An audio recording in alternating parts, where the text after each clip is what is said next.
율리아나와 성 프란치스코 책 읽기. 성 프란치스코 전기 모음 작은 형제회 한국 관구 옮겨 역금. 페루지아 전기 아시시 편집본 옮기니 오상선 바오로 작은 형제회 프란치스코회. 프란치스코 출판사. 이 책은 프란치스코 출판사의 동의하에 읽는 것임을 알려드립니다. 음식과 차림새에서도 위선을 경계하다. 40. 또 한 번은 성 마르티노의 사순절을 지내려고 어느 은수처에 머물렀는데 형제들이 그의 병을 생각해 고기 기름으로 맛을 낸 음식을 갖다 준 적이 있다. 그런 몸 상태에는 식물성 기름이 좋지 않았기 때문이다. 사순절이 끝나고 그 은수처에서 그리 멀지 않은 곳에 모인 군중에게 설교하면서 성인은 이렇게 말씀을 꺼내는 것이었다. 여러분은 저에 대한 큰 신심을 갖고 저에게 오셨고 저를 거룩한 사람으로 믿으시겠지만 저는 하느님과 여러분에게 이번 사순절에 저 은수처에서 고기 기름으로 맛을 들인 음식을 먹었음을 고백합니다. 그분은 형제들이나 형제들의 친구들, 그들 집에서 함께 식사하게 될 때도 그의 병환을 생각해 특별한 음식을 준비하면 곧바로 집에서든 밖에서든 형제들과 자기를 잘 모르는 세속 사람들 앞에서 저는 이것저것 먹었습니다 하고 말하곤 했다. 하느님께서 알고 계신 것을 사람들 앞에서 결코 숨기기를 원치 않았던 것이다. 만약 수도자들이나 세속 사람들 앞에서 자신이 허황함이나 교만함이나 다른 악습에 사로잡히게 되었다고 느끼면 곧장 그들 앞에서 주저함 없이 자신의 잘못을 고백하곤 했다. 하루는 동료들에게 이렇게 말했다. 나는 은수처뿐만 아니라 어디서든지 사람들이 나를 보고 있는 듯이 살고 싶습니다. 왜냐하면 그들이 나를 거룩한 사람으로 믿고 있는데 내가 하느님의 사람에 걸맞게 살지 않는다면 나는 위선자가 되고 말 것이기 때문입니다. 어느 겨울날 비장과 위장의 병 때문에 그의 원장인 한 동료가 여우 가죽을 사가지고 와서 비장과 위장 부근의 수도복 안쪽에 붙였으면 하고 청했다. 알다시피 날이 몹시 추웠다. 그러나 그분은 그리스도를 섬기기 시작한 때부터 죽을 때까지 필요에 따라 기운 수도복 한 벌 외에는 다른 어떤 것도 걸치고 싶어 하지 않았다. 프란치스코는 이렇게 대답했다. 내가 수도복 안에 그 가죽을 붙이기를 바란다면 바깥에도 한쪽을 대어주시오. 그래서 내가 안쪽에 가죽을 붙였다는 것을 사람들이 알 수 있게 말이오. 그래서 그렇게 해드렸는데 당신 몸이 좋지 않아 꼭 필요했는데도 오래 달고 다니지 않았다. 헛된 영광을 자책하다. 41. 한 번은 성인이 아시시 시내를 지나가는데 많은 군중이 뒤따랐고 한 가난한 할머니가 하느님의 사랑으로 그에게 애긍을 청했다. 성인은 주저없이 할머니에게 걸치고 있던 망토를 내주었다.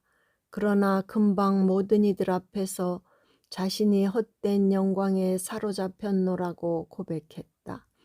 그분과 함께 살았던 우리는 이와 비슷한 일들을 많이 보고 들었다. 하지만 여기서 다 이야기하려면 너무 길 것 같다. 프란치스코는 하느님 앞에서 위선자가 되지 않으려고 무척 조심했다.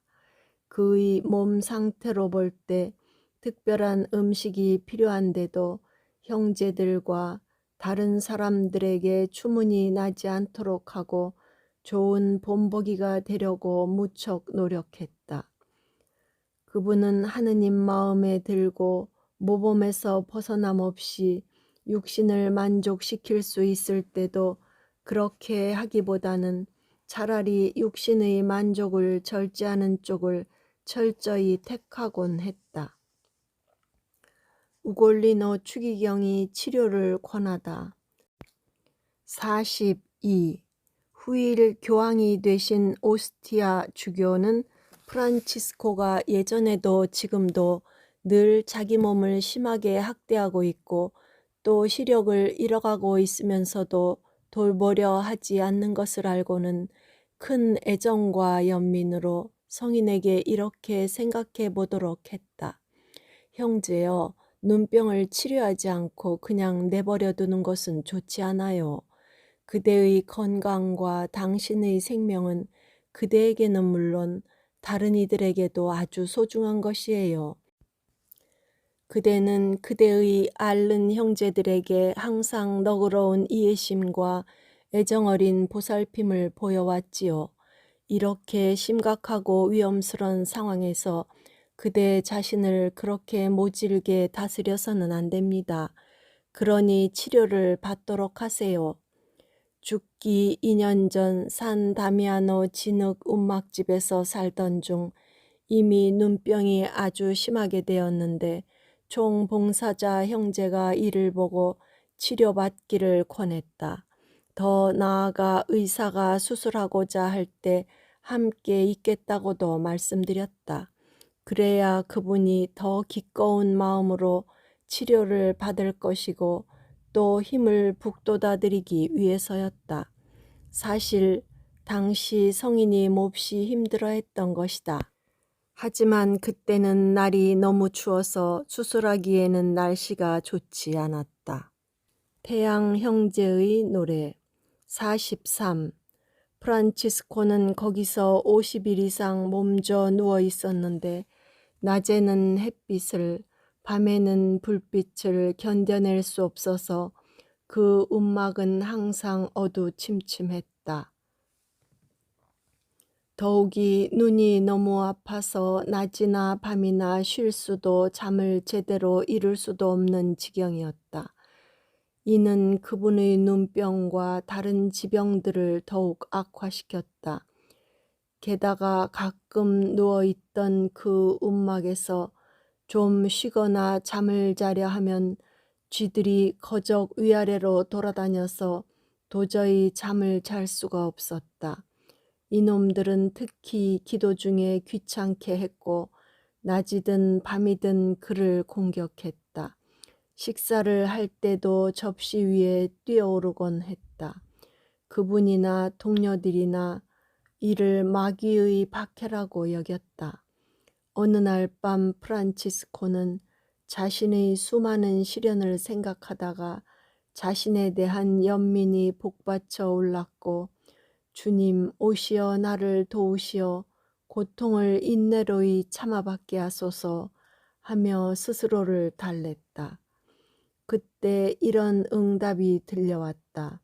형제여 어디 말해보게나 그대의 지긋지긋한 병과 시련 때문에 그대가 엄청난 보화를 얻게 된다면 즉 거대한 땅덩어리가 금으로 변하고 돌덩이가 보석으로 물이 향수로 변한다면 형제는 이 땅덩어리와 돌덩이와 물을 쓸데없는 것으로 여기겠는가?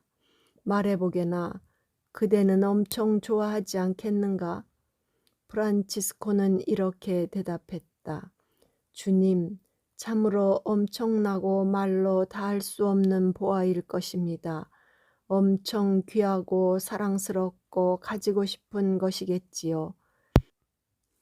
그렇다면 형제여, 그대는 병과 시련 가운데서 기뻐하고 즐거워하시게나.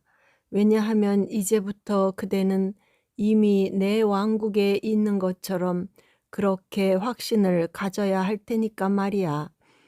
다음 날 아침 자리를 걷어차고 일어나서 동료들에게 이렇게 말했다.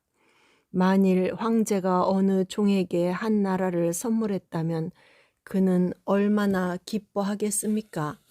만일 전 제국을 다 준다면 더욱더 기뻐하겠지요. 그러니 이제 나도 내 병과 고통에 대해 몹시 기뻐하며 주님 안에서 위로를 찾으며 나에게 수많은 은혜를 허락하신 성부와 독생 성자 우리 주 예수 그리스도와 성령께 감사를 드려야 할 것 같습니다. 당신 자비하심으로 아직도 육신으로 살아있고 당신 왕국을 내게 주시기를 원하시니 말입니다. 이 때문에 그분께 찬미가 되고 내게는 위로가 되며 이웃에게는 감화가 되도록 주님께 드리는 찬가를 하나 만들고자 하오. 날마다 우리를 섬기고 그것들 없이는 우리가 살아갈 수 없는 당신의 피조물들 때문에 말이요. 사람은 피조물들 안에서 창조주의 마음을 가끔 상하게 하지요. 그리고 우리 또한 이다지도 좋은 선물들에 무심한 것 같은데 이는 우리가 마땅히 돌려드려야 할 창조주께 감사를 드리지 않고 있기 때문이지요. 그러고는 자리에 앉아서 명상에 잠겼고 한참 있다가 이렇게 운을 떼었다. 지극히 높으시고 전능하시고 좋으신 주님, 여기에다 곡을 붙이시고 동료들에게 배우도록 했다. 그분의 영은 어찌나 기쁨과 달콤함으로 충만해 있었던지 세속에서 시의 왕이란 별명을 얻었던 파치피코 형제를 불러 그로 하여금 능력있고 착하고 열심한 형제들을 뽑아 하느님을 왜 찬미해야 하는지 설교하고 노래하도록 세상에 파견하고자 했다. 자기 생각으론 능력 있는 한 형제가 먼저 군중들에게 해야 할 설교를 하고 설교 뒤에 마치 주님의 음유 시인인 양 주님 찬가를 노래하면 되겠다고 말했다. 노래가 끝나면 설교가는 군중에게 우리는 하느님의 음유 시인들입니다.